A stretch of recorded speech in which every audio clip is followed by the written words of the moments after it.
Inclusão produtiva é o tema hoje deste terceiro setor pela Rede Alesp. Nós temos o prazer de receber aqui em nossos estúdios do fundador do Instituto Meio, do Lars Dideriksen. Tudo bem? Acertei! Esse sobrenome dinamarquês. Tudo bem, Lars? Muito obrigada pela sua participação. Tudo bem, muito obrigado, Renata, por dar essa oportunidade aqui para mim. Lars, o que é o Instituto Meio? De que forma vocês trabalham a inclusão produtiva há 20 anos? Pois é, esse ano a gente faz 20 anos desde que a gente fundou o Instituto Meio, junto com outros fundadores, e todos tínhamos a certeza que a inclusão produtiva é uma maneira de diminuir o problema de renda, né, desigualdade de renda que a gente tem, e dar oportunidade para as pessoas que às vezes não têm acesso a conhecimento, a capital semente, enfim, a outras ajudas para eles se desenvolverem, fazerem a diferença e ganharem principalmente qualidade de vida. Como surgiu a ideia, o embrião? Olha, antes do Instomei eu era consultor para o Sebrae, trabalhava para o PNUD e viajava o Brasil, e eu me dei conta que o Brasil é um país muito rico.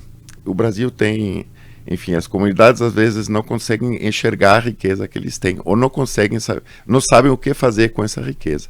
Então, como consultor, eu trabalhava muitas vezes em uma das etapas do processo de inclusão produtiva.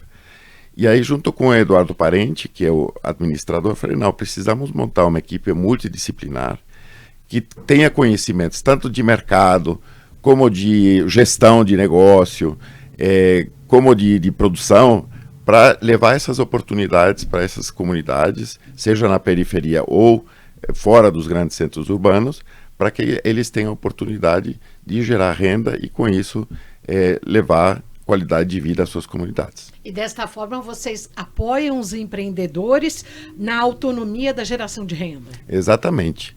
No início não foi fácil, porque esse termo era pouco conhecido, na verdade. Inclusão produtiva. Não existia esse termo, era, né, geração de renda, enfim, quando a gente foi atrás, inclusive é interessante porque que a gente chamou Instituto Meio, porque justamente o elo entre os financiadores, institutos, fundações, governos e os beneficiários. Então, a gente tem o conhecimento, vai atrás dos investimentos para levar esses projetos para essas comunidades. Então, no início, foi um trabalho árduo, algumas empresas confiaram na gente, e aí a gente começou com projetos praticamente em todos os estados brasileiros. Em todo o Brasil. Qual o projeto onde vocês hoje acumulam o maior número de soluções vitoriosas? A gente trabalha muito tanto em Minas, na Bahia, trabalhamos bastante no Tocantins, no Norte, né, em São Luís, no Maranhão, temos um projeto grande em Belém, mas também algumas comunidades rurais em Santa Catarina. Então, é um público muito variado, né? Tem aqueles que a gente atende, que são cooperativas e associações, então a gente apoia essas cooperativas e associações. A gente tem um programa de empreendedorismo, inclusão empreendedora bastante forte, focado muito em mulheres e jovens, e inclusive muito em periferias. E depois a gente tem também um programa de inclusão produtiva através do apoio a arranjos produtivos locais, que são as Vai desde aqui a capital até o interior. Até o interior. A gente nasceu muito com o olho do interior, porque a gente acredita que gerando oportunidades no interior, a gente diminui o êxodo rural, né? Que hoje é um problema de fato, né? Muitos jovens, eles saem da área rural e vão atrás das oportunidades nas grandes cidades. Hoje em dia, com o programa de empreendedorismo, a gente trabalha muito nas periferias também. Então, a gente tem, inclusive, alguns projetos nas periferias do norte, né, em São Luís e em Belém, por exemplo. Dá detalhes para a gente desses projetos. Olha, os projetos de empreendedorismo, eles são focados em empreendedores que estão em estágio inicial ou que às vezes, eles têm alguma ideia, mas eles não sabem como alavancar o seu pequeno negócio. Então, o que a gente faz principalmente através da educação empreendedora, então a gente faz trabalhos que visa mudar um pouco o comportamento, eles têm que se apoderar, têm que saber que eles são capazes de transformar a sua realidade. a gente leva ferramentas de gestão de negócio, ensina eles a fazer planos de negócio, pitch, enfim, todas essas técnicas aí. E aí depois a gente trabalha também muito a conexão entre empreendedores e entre as oportunidades que eles têm lá no território. E no caso é o quê? É uma cozinha local? É o artesanato? A pergunta é boa. No fundo, a gente, desde o início do Istomeio, a gente olhou para as oportunidades que eles têm no território. Então a gente não se especializou nem na área rural, nem no empreendedorismo. Por isso que essa equipe é multidisciplinar. O que é isso que nós estamos vendo? Aqui, bom, a gente viu costureiras, né, principalmente aqui mulheres que trabalham no beneficiamento, na costura, na pesca, né? Então são grupos produtivos que a gente apoia, cooperativas e associações, principalmente aqui no caso na área rural, e a gente fortalece o negócio. Então a gente olha para o negócio, vê onde que eles têm potencial de crescer, gerar renda. A gente traz investimentos diretos em capital semente, por exemplo, para que eles consigam, através da nossa ajuda, depois serem autônomos e gerar a renda ao longo dos anos.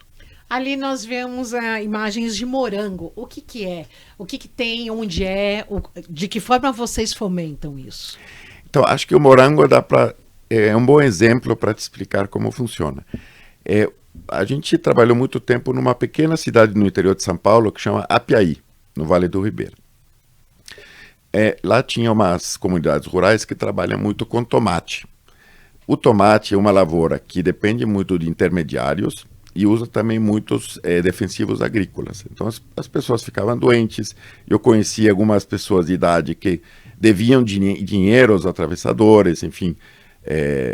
E aí a gente falou, olha, o que a gente pode fazer para mudar essa realidade, trazendo uma lavoura que tenha mais valor agregado por metro quadrado, por hectare, etc., já que também é uma área de preservação ambiental, então não tem muito espaço, e pelo clima a gente decidiu pelo morango.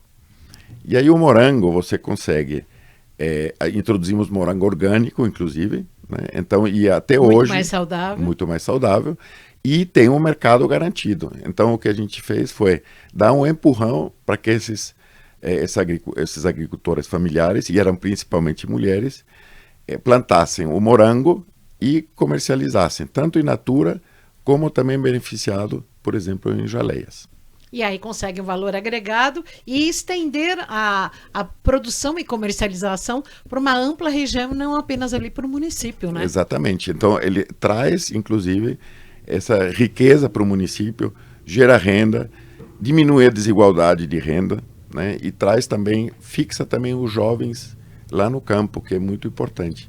Então, os jovens talvez não gostam muito de ficar na lavoura, mas eles estão aí no beneficiamento, na comercialização, nas atividades administrativas. Então, isso, para nós, principalmente esse projeto da Apiaí, é um projeto de sucesso. Então, essa é uma outra fase importante também que você falou, da questão de segurar o jovem, o adolescente no campo e não na cidade, e mostrar a ele que lá também ele pode obter uma fonte de renda e obter um crescimento. Exatamente. E tem, inclusive, é muito legal ver que tem alguns grupos que a gente apoia, que com a renda que eles obtiveram do projeto, eles pagaram os estudos para os filhos, que depois voltam para o campo com mais conhecimento.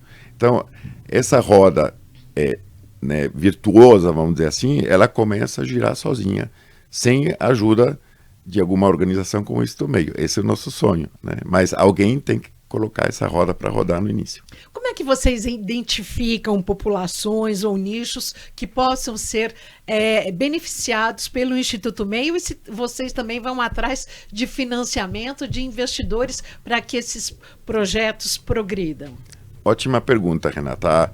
Normalmente, a maioria dos projetos, o território é definido pela empresa que vai fazer o aporte financeiro no projeto. Então, se é uma empresa mineradora ou é uma empresa, enfim, que tem alguma atividade no território, ela nos procura e fala, eu quero fomentar projetos de inclusão produtiva no meu território. Então, o que a gente faz aí é um diagnóstico e propõe a eles qual que é o programa e o projeto que traria o maior benefício para a população local. Então, pode ser fomento ao empreendedorismo, pode ser fomento a grupos produtivos, associações ou cooperativas, pode também ser apoio a cadeias produtivas locais. Então, por exemplo, a gente está fazendo um projeto no Maranhão com o Babaçu, ou fizemos aqui em São Paulo do mel, por exemplo. Então, são cadeias produtivas onde nossos beneficiários estão conectados e a partir delas a gente gera essa renda para essas comunidades. E temos um outro programa que apoia organizações do terceiro setor, que acho que é legal também comentar aqui no teu programa, que muitas vezes tem uma missão muito legal, muito nobre, mas eles não têm conhecimentos suficientes para captar recursos e para comunicar o que eles fazem. Então a gente tem um programa de apoio a organizações da sociedade civil para apoiar, nesse caso delas, o que eu sempre falo, a mão que arrecada tem que ser tão grande quanto a mão que doa, né? A mão que dá e a mão que tem uma missão, né? Porque senão a gente não consegue. Com certeza. E em 20 anos de projeto do Instituto Meio, quantas pessoas vocês já atenderam? A gente atendeu mais de 60 mil pessoas. Tem alguns programas nossos que enfocam um pouco menos pessoas, mas com praticamente 2 anos de trabalho. Então, tem programas que buscam mais, vamos dizer assim, não o número de beneficiários, mas sim o resultado em renda. Então, a gente sabe hoje que R$1 investido num projeto de geração de renda no Instituto Meio gera um pouco mais de R$2 na ponta, né? Então, com isso, a gente gera um efeito positivo desse investimento social. Nós estamos aqui na Casa do Povo, no maior parlamento da América Latina. De que forma deputados e deputadas, os parlamentares, podem ajudar o terceiro setor em institutos como o seu, e se você já foi contemplado? Sim, a gente tem algumas parcerias, não necessariamente aqui com essa casa, mas eu acho que é um ponto, inclusão produtiva é um ponto muito chave para a gente conseguir esse desenvolvimento. Uma política pública. Uma política pública. Então, a gente tem o programa de transferência de renda, mas e depois, né? O que a gente pode fazer para que essas pessoas e essas comunidades e tudo mais possam gerar a sua própria renda? Porque, no final, eu acredito que o trabalho faz parte do ser humano, né? Então, nos desenvolve, né? Nos leva aos limites, a gente aprende, a gente convive. Então, essa é uma parte importante. Depois, talvez, de uma assistência que muitas vezes, né, se dá através da assistência social, transferência de geração de renda, porque precisam, mas o próximo estágio é a inclusão produtiva. E aí que a gente entra nessa etapa. Então, eu acho que o meu recado seria olhar para essa oportunidade, não só de transferência de renda, mas o que fazer depois. Como posso alavancar no meu município, etc., na minha cidade, essa inclusão produtiva para não deixar ninguém para trás. Quantas pessoas formam hoje o corpo do Instituto Meio? A gente tem um corpo aqui em São Paulo enxuto, são 12 pessoas, 12 a 15 pessoas, mas a gente tem equipes locais bastante fortes, então eles pode variar entre 20 e 50 pessoas, dependendo muito da atividade que a gente faz. Isso é uma mudança bem legal ultimamente, que a gente está transferindo essas equipes para o local e elas estão também gerando conhecimento localmente. Então é uma mudança que a gente teve, inclusive, depois da pandemia, né? Que a gente teve que fazer muitas coisas à distância e teve que contratar pessoas também localmente. Hoje o terceiro setor conversa com o responsável pelo Instituto Meio, que é daqui de São Paulo, com sede na Vila Madalena, mas que tem projetos espalhados de inclusão produtiva por todo o Brasil. Daqui a pouco a gente volta nesse papo com Lars Jederischen. Nós voltamos já já.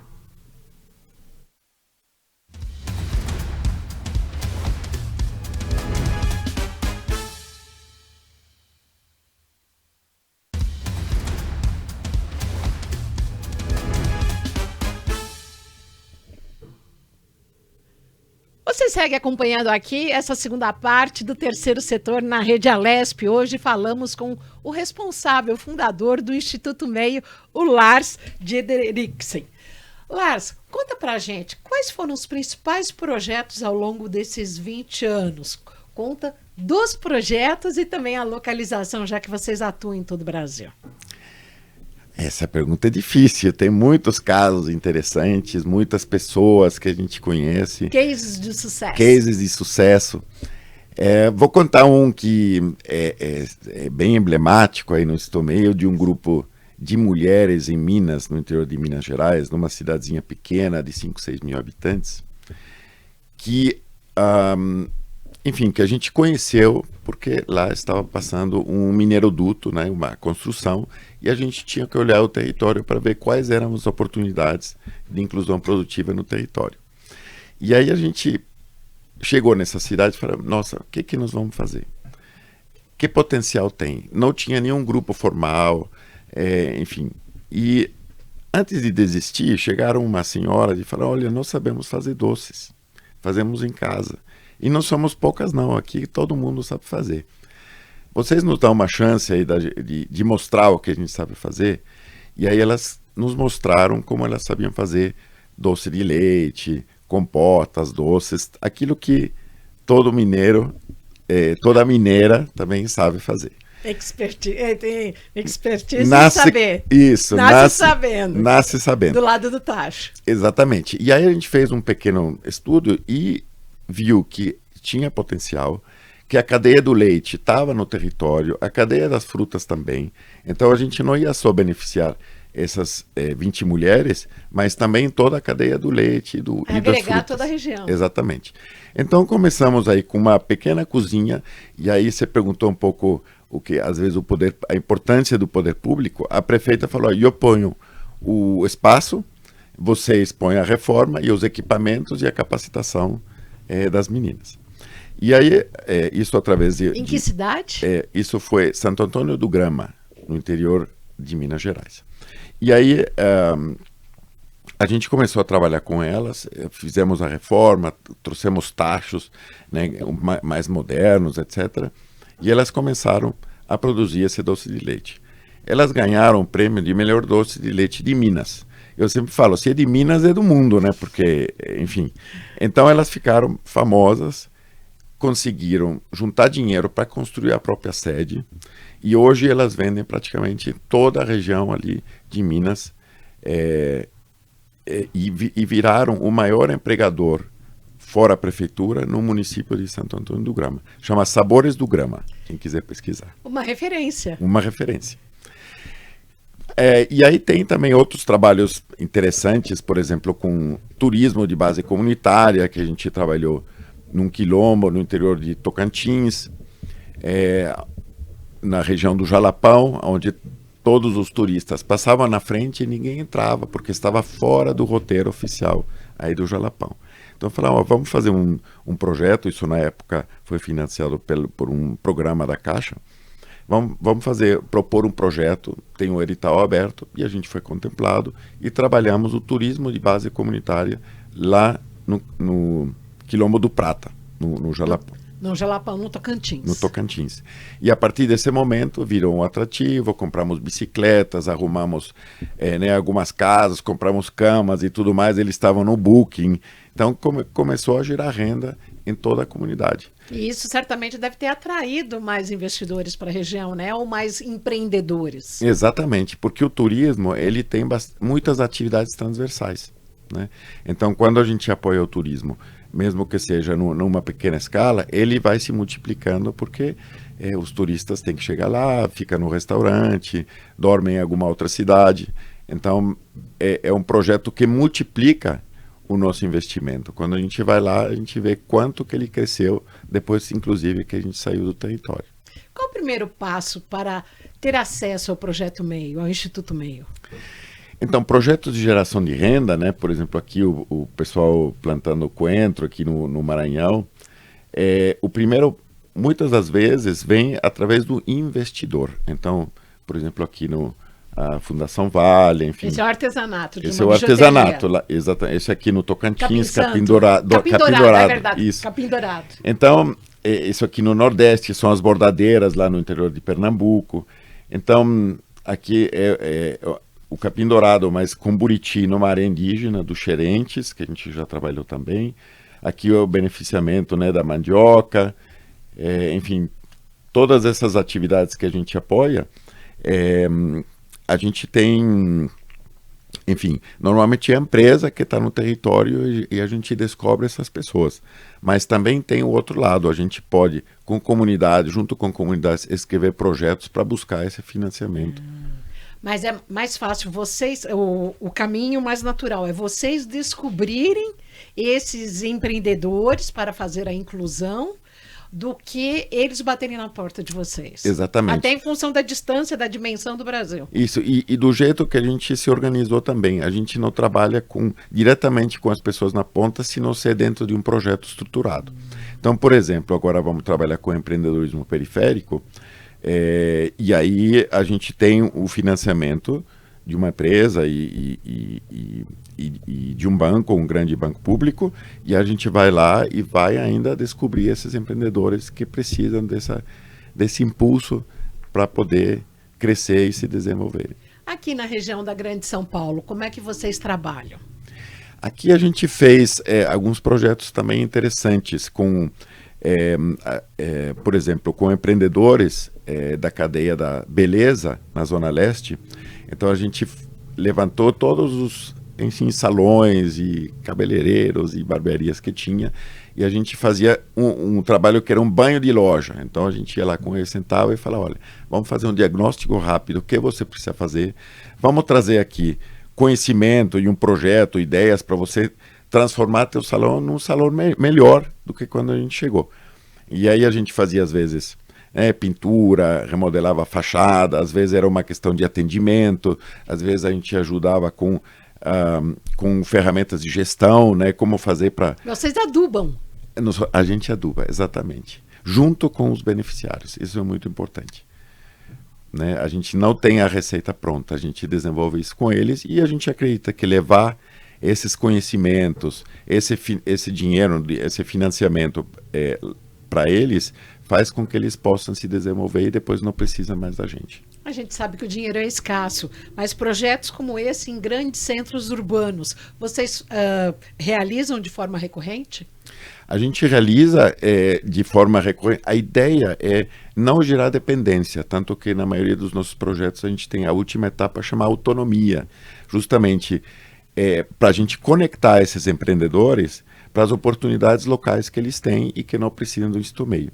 Mas deixamos o que a gente... um ambiente local fortalecido para que em qualquer momento que esse empreendedor tenha alguma dificuldade, ele possa buscar ajuda, ele tenha conexões locais. Então, acho que a nossa maior estratégia de autonomia para fazer isso perene, para isso continuar funcionando, é ter conexões locais que possam apoiar, tanto do poder público, né, tem bancos também públicos que ajudam, Banco do Empreendedor, tem o Sebrae local, tem outras organizações que podem continuar apoiando. O Instituto Meio trabalha apenas com maiores de 18 anos ou vocês também têm oficinas para crianças e adolescentes? A gente só trabalha com maiores de 18 anos. A gente já teve programas de capacitação a partir dos 16 anos, mas na geração de renda, por algumas questões também depois de formalização, né, do negócio e tudo mais, a maioria das vezes dos nossos beneficiários tem mais de 18 anos. No campo, às vezes é a família toda, né? Então a gente apoia a família como um todo.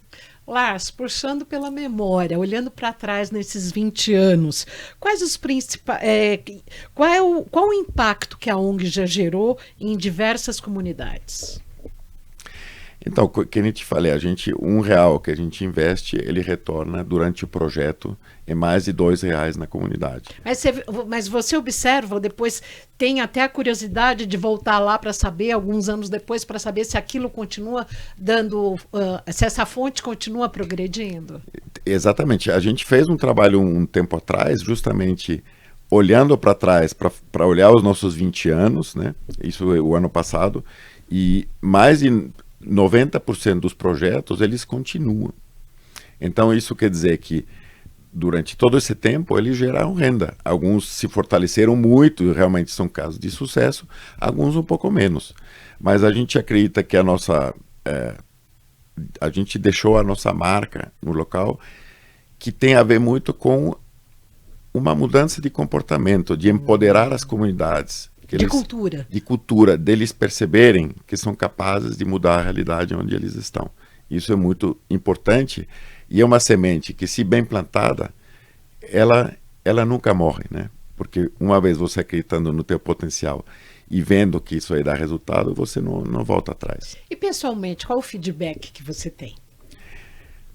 Eu acho que tenho muita sorte em poder trabalhar nesse tipo de projetos.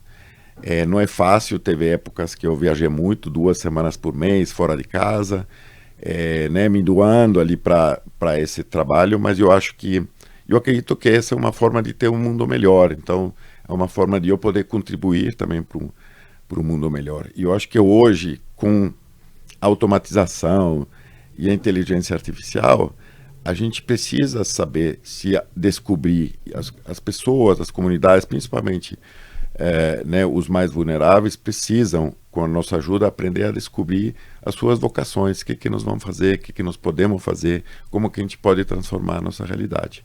E aí eu acredito muito na inclusão produtiva como uma ferramenta efetiva e transformadora. E como é que você vê essa ferramenta da inclusão produtiva ao lado e aliada à inteligência artificial? Eu acho que a gente pode se beneficiar muito, ou vai se beneficiar muito, só que a gente precisa essa inclusão digital, que agora é mais do que saber usar as ferramentas digitais, é também saber usar a seu favor a inteligência artificial. Eu me lembro, uns anos atrás, a gente ia nas comunidades e não tinha muito... a nossa dificuldade era o contato com elas depois de sair do território. Né? Que não recebia esse feedback, né? Não recebia, e não tinha WhatsApp. Aí quando chegou o WhatsApp, a coisa mudou. A gente começou a poder falar com as comunidades, com os beneficiários, o tempo todo. Eles podiam nos mandar fotografias, a gente podia falar, olha, isso aqui aconteceu, certo, faz assim. Jeito, exatamente. Depois, na pandemia, inclusive, nos forçou a um próximo passo, é fazer algumas coisas também à distância. E eu não digo tudo, porque você precisa criar um vínculo, né? Você precisa criar um relacionamento, um vínculo importante. Mas algumas das atividades, inclusive capacitações empreendedoras, a gente consegue fazer online. Né? Às vezes síncrono, às vezes assíncrono. Inclusive, há 6 anos atrás, a gente, com outros sócios, a gente fundou uma empresa que chama Lisa Academy, que trabalha com educação à distância via WhatsApp, através do celular. Né? Porque isso mudou. Então, voltando para a inteligência artificial... Então, já torna-se um braço do Instituto Meio. Isso. E a inteligência artificial, ela pode beneficiar muito esses beneficiários, né? Se eles souberem. O acesso eles vão ter cada vez mais, não vai ter um problema de acesso, mas vai ter um problema um pouco de como que a gente consegue usar essa ferramenta a nosso favor, porque ela é muito poderosa se a gente usa ela a nosso favor. E quando vocês fazem um investimento Brasil afora, vocês têm, faz parte do escopo de investimento levar o sinal de internet, um sinal de boa qualidade também? Porque a gente sabe que há uma deficiência muito grande. Sim, teve uma época que a gente investiu bastante, todo projeto tinha que ter essa inclusão aí, digital e da internet. O problema está cada vez menor, mais de 90%, acho que não tenho os números exatos, mas 93% dos lares brasileiros têm hoje acesso à internet, a maioria tem acesso à internet pelo celular. Né? Então, mesmo os serviços públicos e tudo mais são cada vez mais digitais. Isso é um sinal bom, porque mesmo que não tenha, às vezes, em casa, mas tem as praças públicas que tem, né, tem os programas né, das prefeituras que levam esse serviço à população. E isso é muito importante para a inclusão produtiva e para os nossos beneficiários. Estamos encerrando o nosso programa. Que lição que você deixa para o nosso telespectador, para quem nos assiste também na audiência multiplataforma da Lesp pelo YouTube? Olha, gostaria de convidar a todos e a todas a visitarem o nosso site, institutomeio.org, nossas redes sociais, conhecer um pouco mais. Eu sei que não é fácil explicar isso em meia hora, são projetos, às vezes, complexos de entender, e acho que o recado para as empresas seria: olhem para para a questão da inclusão produtiva como uma oportunidade de levar desenvolvimento para os territórios onde eles atuam, né? E nas políticas públicas, que a gente também tem um trabalho forte, levar em consideração a inclusão produtiva como uma política pública importante. Muito obrigada pela sua participação. Obrigado a você. Hoje, no Terceiro Setor, nós tivemos o prazer de conversar com o fundador do Instituto Meio, o Lars Jederiksen. E atenção, olha, 2 sites aqui que ele falou en passant durante o programa, mas que eu deixo para você que tenha curiosidade de conhecer aí a culinária local deste Brasil afora. saboresdagrama.com.br e também o darroçacomamor.com.br. Ele disse que tem uma geleia de limão lá, desculpa, uma geleia de morango com gengibre, que é uma delícia. Fica a dica. Obrigada pela sua audiência.